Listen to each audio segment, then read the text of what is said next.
the good sheets on the bed. There is no better time than now to have that glass of wine, to sit so still with friends and chill, and let talk pass the time. See, now is all the time we have, our only guarantee, and even then, we think of when instead of may not be.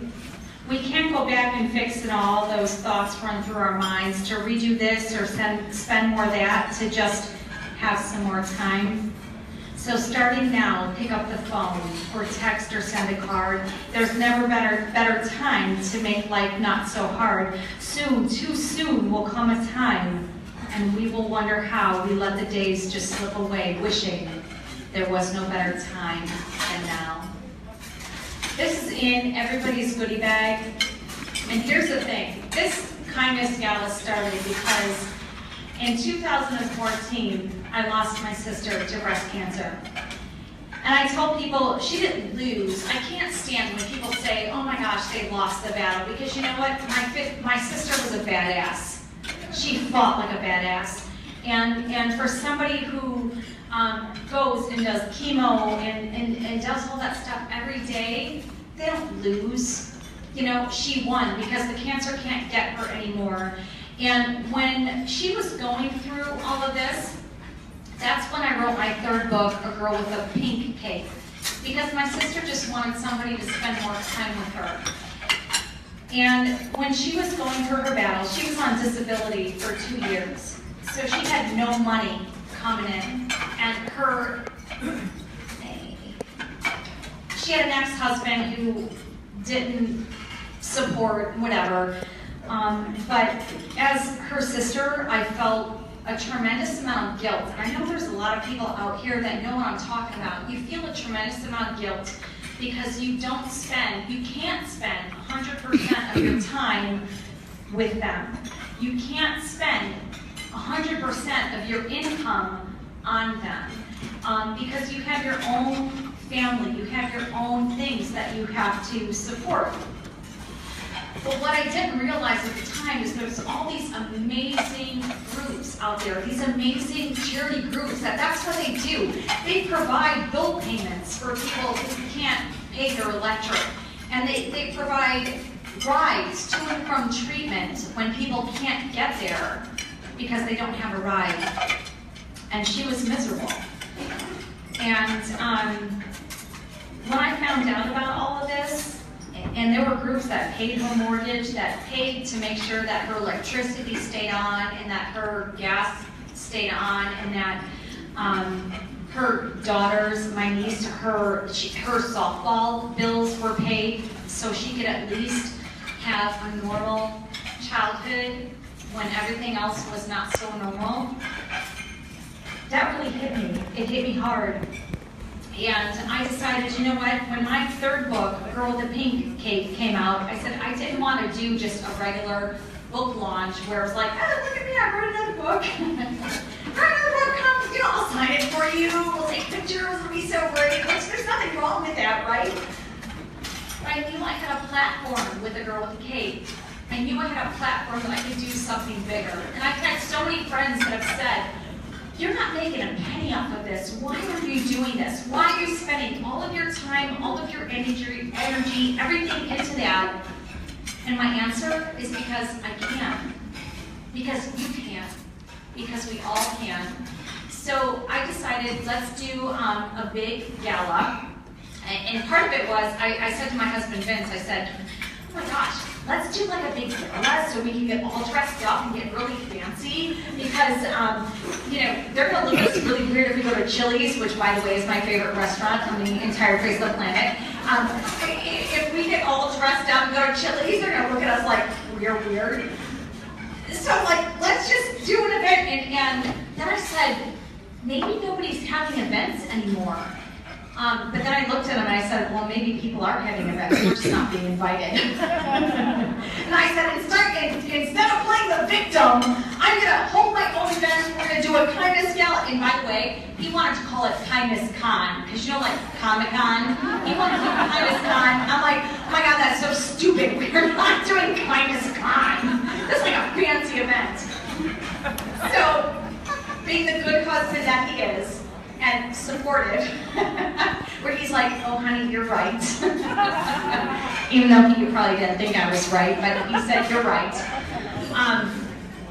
So we said we were going to do the Kindness Gala, and we were going to promote nonprofits who give back 100% of what they do to people right here in crisis in the community. They give back almost 100% of the money that they receive to doing good for and helping people in the community. Because you know what? At the time, my sister did need research. And I'm not downplaying research, because research is huge. We need research. We need to know what is going to be the best medicine to help people, what is going to help all of these people. But what my sister needed at the time was to keep her electricity on. It was to keep her daughter living a normal life. It was to keep her condo being paid. It was to keep her getting rides to and from chemo treatment when we couldn't. So that's how the Kindness Gala was born. So I can't thank all of you enough for being here. You guys are supporting this mission that I feel that I've been led to do. And it's not just about the books that I write, it's about something bigger and greater, because I think we all think that we need to be super rich, super famous, super connected in order to make a difference. And the fact is, we make a difference right here with the people who are right here around us. A friend of mine, my friend Eileen O'Sullivan, said to me one time, she goes, you know what, Amy? She goes, you are somebody's environment. I'm like, oh my gosh, that's so powerful. That's so huge. And then I thought, oh, beep. I was going to say a swear word. Beep. For lack of a better term, that's not really good for the kids. And, you know, for my kids and my husband, I am their environment. But really, it's true. You are somebody's environment. And we have that power to make a difference. See, I could be out at the mall someday, and which I like to be at the mall. And I could look at somebody and I could say, oh my gosh, I love your outfit. That looks gorgeous on you. You look amazing in that outfit. And for me, that compliment is no big deal, because I'm looking at her going, I just want to know where you got your outfit. And I'm like almost 44 years old, and is that going to look appropriate on me? I mean, like, where'd you get it? Can I get a coupon? Like, did you get it at TJ Maxx? Like I'm looking at that, thinking those thoughts. But for her, what I don't know is that I don't know her backstory. I don't know that maybe she's been in an abusive relationship for her entire life, and she's never been told she looks pretty a day in her life. What I don't know is that maybe she's a single mom going to her first job interview, and nobody has ever given her the confidence. So for a complete stranger to go up to her and say, you look amazing. Now she goes to her job interview feeling a little bit more confident. See, that's the thing. This is what I discovered, and it took me till I turned 40. Good Lord. Something magical happens when you turn 40, just gonna throw that out there. But it's funny that you can finally come to terms with things, and for me, that's no big deal to look at her and to say that, but for her, it's life changing. So in my head, I'm thinking, gosh, why wouldn't we do that all the time? We all were born because the world knew we would make a difference, and we're never on that receiving end. That's why I wanted to do the Kindness Gala, because you have such amazing power to affect somebody and to go forward with somebody. Okay, where am I at on time? Okay, Vince, where's my timekeeper? Where am I at? Usually. Okay, Millie, you're over there. Am I good? What time are we at? Because I usually wear a watch, but now I've got really awesome bracelets on. What time is it? 7:15. What is it? 7:17. 7:17. Okay, I still get to talk. So, okay. Everybody has to like my page, gotyourcake.com. You have to go to Facebook. You have to like all my stuff. But here's the deal. The deal is that you never know where life is going to bring you. And I will tell you, this is all in most sincerity. When I was in my early 20s, I never thought my life would amount to anything. And I will tell you, I had great parents, I had a great family, I had great everything. Okay, please put your phones on silent. Okay, everybody, like, put your phones on mute. Can you just do that for me? By the way, there's a car in the parking lot, license plate, whatever. It's a Yugo, please turn your lights off. Just kidding, who drives a Yugo anymore? But I'm telling you, for real, we all were born with huge purpose. And you may not see it right now, but it's there. It's absolutely there. So I'm super excited. I'm super excited to do this event tonight. I'm excited that we have Carl Knutson. He is our fantastic DJ. Give him a round of applause. He's out of Naperville, and he is donating all of his time. I am super excited for Tap Snap. Tara, she's here. Where's Tara? Is Tara in here? Stand up, Tara. Okay, so she gave us a huge discount on the Tap Snap out there with the photos, which is awesome. And everybody else here, I'm telling you what, there are more people. Here's the thing. We are more similar than we are different. And I can't stand, we turn on the news and it's all this negative stuff, and we all fall prey to that. But here's the deal, we are all more similar than we are different. And I think if we accept that, and we pay attention to how we can help others, that's gonna be a huge difference maker. So I think I'm gonna end this right now. Because I could stand here and talk all day, but I would like to have, let's see, what time are we at? What's the time? What are we at? 7:20, okay. You know what? I'm going to end this early, and I'm going to have Luann Peck, who is, Luann, you ready? Okay. Okay. Luann's going to come up. She is from Breast Intentions, and here's what happens tonight. Tonight is all about these two nonprofits that we have decided that we would honor. And here it is. Breast Intentions. Had to make sure I could read. But we would like to honor Breast Intentions. This is not just a moneymaker for these nonprofits that we are recognizing. It's a way to let people know that these groups are here in our community and they're ready and willing to help with whatever it is that you need. So Luann Peck, come on up here from Breast Intentions, and she has a table over there. Walk up the stairs. Don't trip. We didn't buy insurance from this place. So.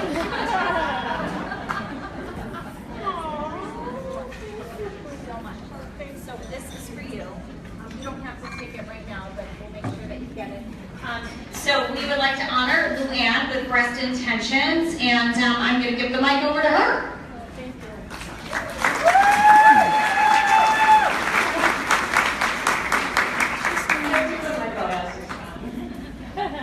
I hope I don't cry. So, my name is Luann Peck, as Amy said. I'm the founder and president of the Illinois chapter of Breast Intentions. And on behalf of Breast Intentions of Illinois and the women that we help, we'd like to thank Amy Logan and the Kindness Gala Foundation for this special evening. I met Amy last year at a wellness fair in Romeoville, and that's where I learned about this famous author, Amy Logan, and her mission. She's such an inspiration. I really want to be like her when I grow up. She's awesome.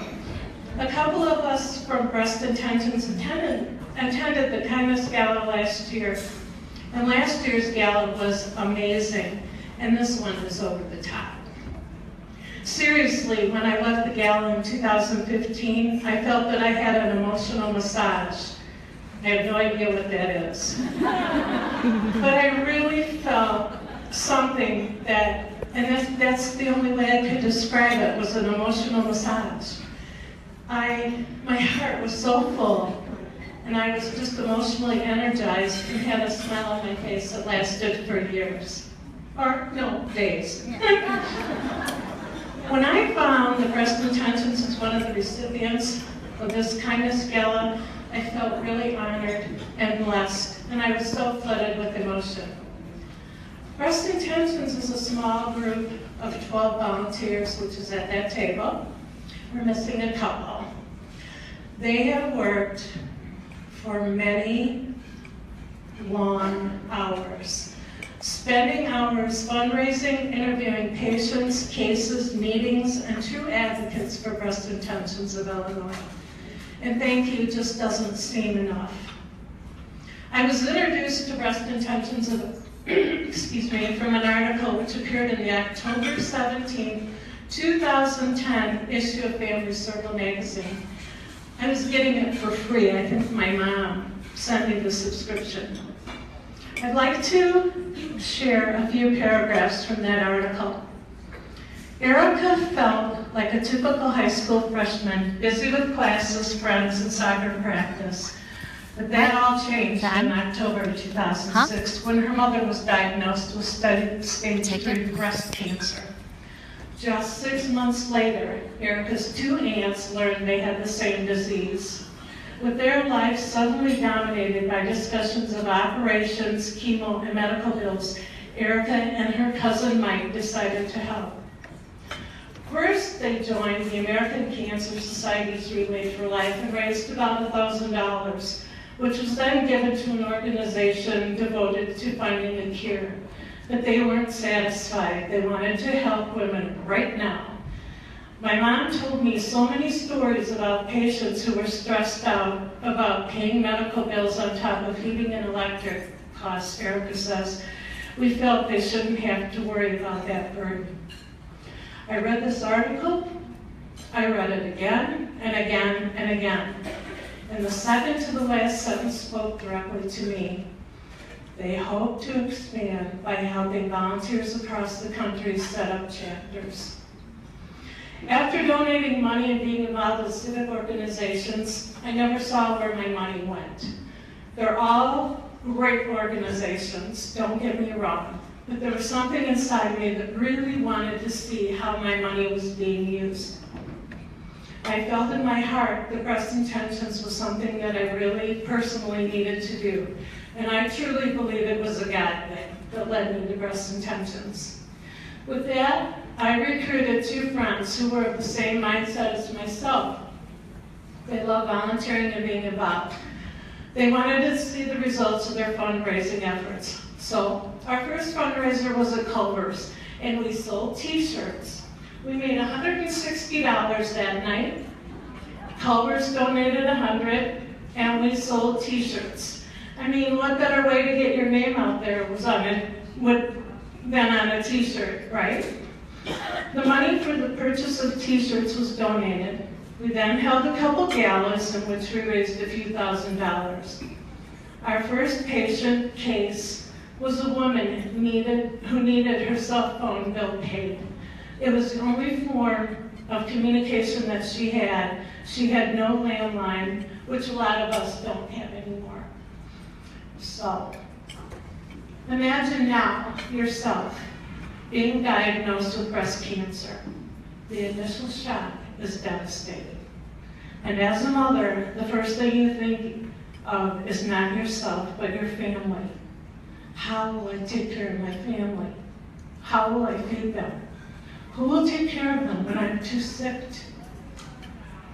All of these thoughts are running through your head, and the one that keeps coming back is, how will I be able to take care of my family? The more thoughts from that inner voice that says, how will I tell my family? How will I tell my employer and my friends? Do I have enough insurance? Will I be able to continue to work? Who will take care of my children, or who will take them to school and be there when they come home if I have surgery? Am I going to die? And then the treatment phase starts. Your doctors are suggesting surgery, a single or a double mastectomy. Your chest is flat.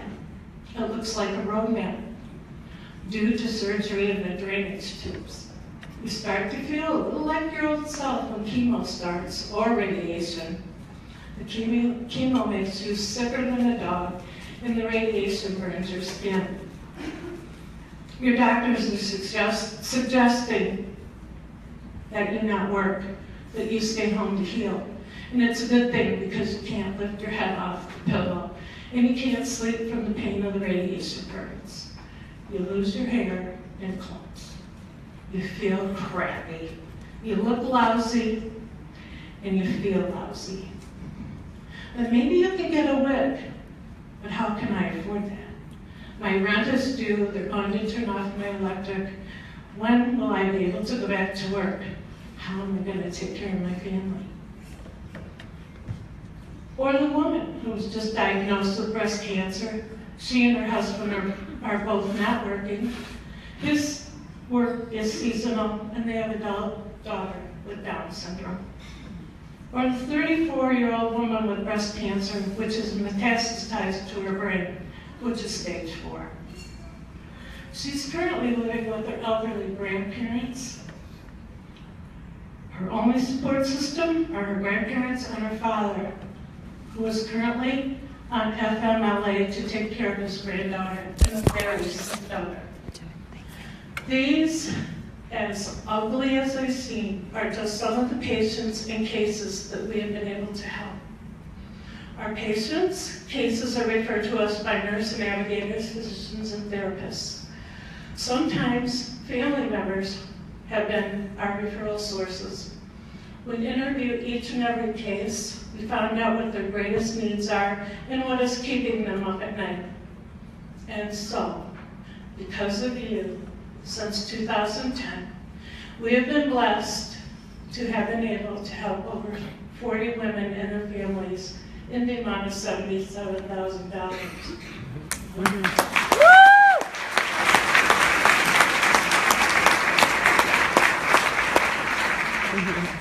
In the last 24 hours, we have paid out $3,200 for a grandmother who has sole custody of her 5-year-old grandson. Grandma has been diagnosed with breast cancer, and she needed new glasses. And we've helped her out with daycare because during Grandma's treatment, she didn't want her grandson to be disrupted with his daily routine. And then we paid utilities for a lady that doesn't speak really good English, but she, her daughter was able to help us out here. She's only 54. She's single. She has 2 daughters who have helped their mother financially, but the funds are depleted. She's very determined to return to work at the Polish deli where she's worked for 16 years. Other items that we have paid are COBRA and other health insurance, school tuition, gift cards for food and school clothes, compression garments, wigs and accessories, car payments, insurance and repairs, rent, mortgage, and real estate taxes. Our mission states the goal of the Breast Intentions is to provide crisis intervention for women who are facing financial hardship as they battle breast cancer. Additionally, through our Pink Pack initiative, it is our goal of Breast Intentions to educate young women about breast health and the need for regular breast self-examinations. Self-breast examinations are so important for men and women alike. At an event a few weeks ago, we met 2 women who were in their early 30s that have stage 4 breast cancer. And during a conversation with a retired surgeon, she had mentioned that she had treated a 13-year-old for breast cancer. Please make note, October is Breast Cancer Awareness Month. However, breast cancer does not just happen in October. I have just a couple statistics I'd like to share. About 1 in 8 U.S. women, which is about 12%, will develop invasive breast cancer over the course of their lifetime. In 2016, an estimated 246,660 new cases of invasive breast cancer are expected to be diagnosed in women in the U.S., along with 61,000 new cases of non-invasive breast cancer. About 2,600 new cases of invasive breast cancer are expected to be diagnosed in men in 2016. A man's lifetime risk of cancer, breast cancer, is about 1 in 1,000. For women in the U.S., breast cancer death rates are higher than those than any other cancer besides lung cancer. Besides skin cancer, breast cancer is the most commonly diagnosed cancer among women in 2016.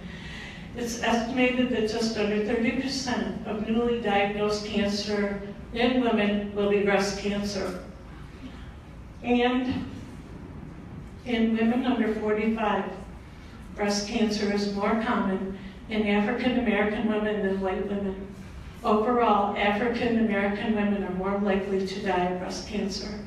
For Asian, Hispanic, and Native American women, the risk of developing and dying from breast cancer is lower. And in 2016, there are more than 2.8 million women with a history of breast cancer in the U.S. This includes currently being treated and women who have finished treatment. About 85% of breast cancer occur in women who have no family history of breast cancer. These occur due to genetic mutation rather than inherited mutations. And the most significant risk factor for breast cancer are gender, being a woman, and age, growing older. We are not here to cure cancer. We are here to help ease the financial burden of those bills that are piled up during treatment. Thank you once again to Amy Logan and the Kindness Gala Foundation. This is a tremendous honor. Every one of you in this room has all made a difference by being here tonight. Thank you.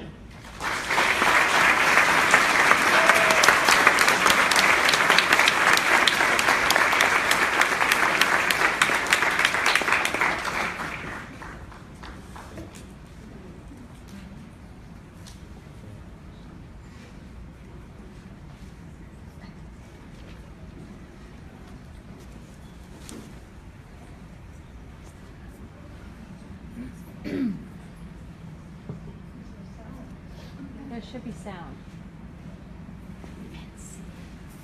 Stop. Oh, there should be sound. Tell Daddy there should be sound.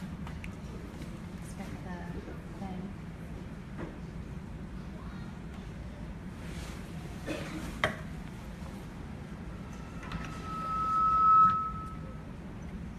there should be sound to this.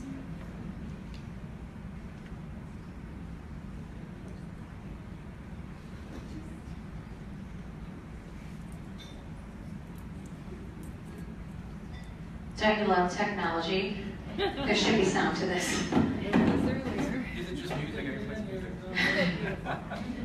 No, it's actually thank you notes written by people who were affected by breast intentions. Just what an amazing group.